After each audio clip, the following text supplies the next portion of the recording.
광종은 고려 4대 왕이죠.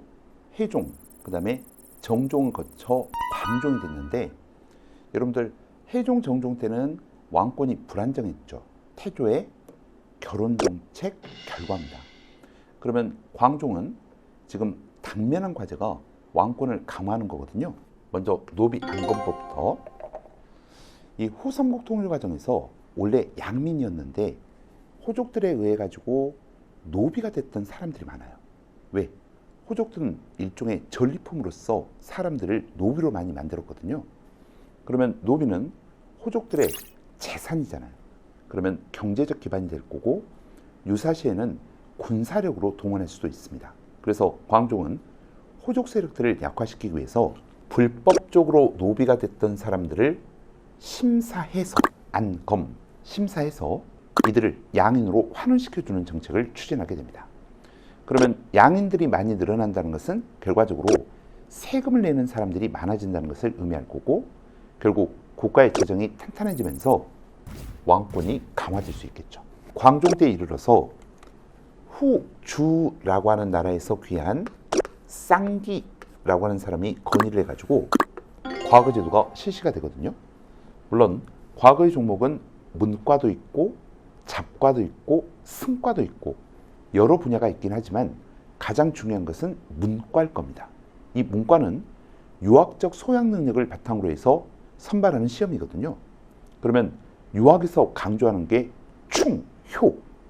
그럼 이런 사상을 가지고 있는 사람들이 중앙관료로 진출을 한다면 광종의 측근 세력이 될 거고, 자연스럽게 호족 세력들이 중앙정계에서 배제가 될 거예요.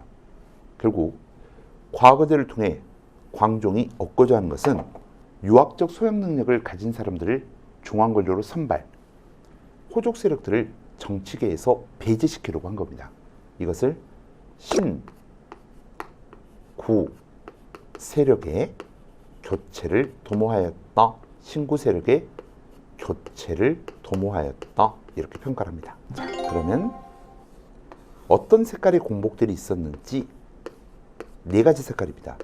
자색, 단색, 비색, 녹색. 이렇게.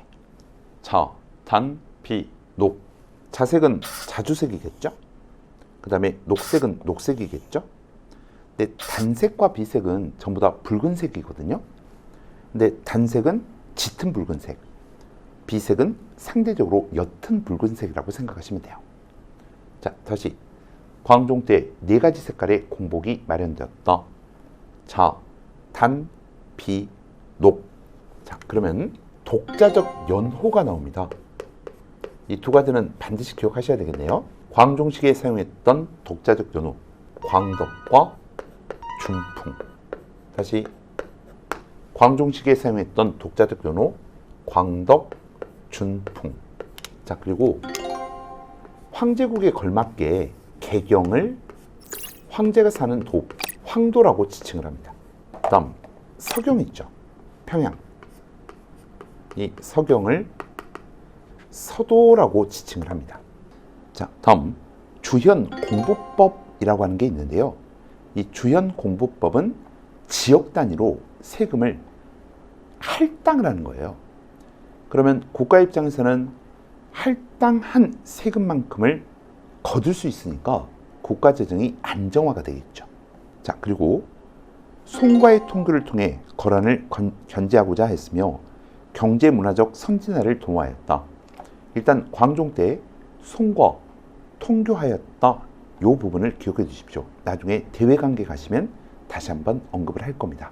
자, 그리고 균여라고 하는 사람에게 귀법사를 맡깁니다. 이 문화사 공부하실 때 광종식의 가장 대표적인 승려로서 균여라고 하는 인물을 공부하시게 될 거거든요. 이 균여는 귀법사라고 하는 절의 주지스님이 됩니다. 자, 그리고 이 광종 때는요, 빈민, 구제, 기금이 만들어지거든요. 그걸 제, 위, 보라고 합니다. 이 보라고 하는 것은 무엇을 위한 기금 이런 뜻이거든요. 제위보는 빈민, 구제, 기금입니다. 네, 여기까지가 이제 광종의 주요한 정책들이었거든요. 물론 다른 것들도 다 공부하셔야 되겠지만 광종 시기 왕권 강화 관련해서 두 가지 사항. 첫 번째, 노비 안건법을 실시하였다. 두 번째, 과거제도를 실시하였다. 이 두 가지는 꼭 기억을 해 두셔야 되겠습니다.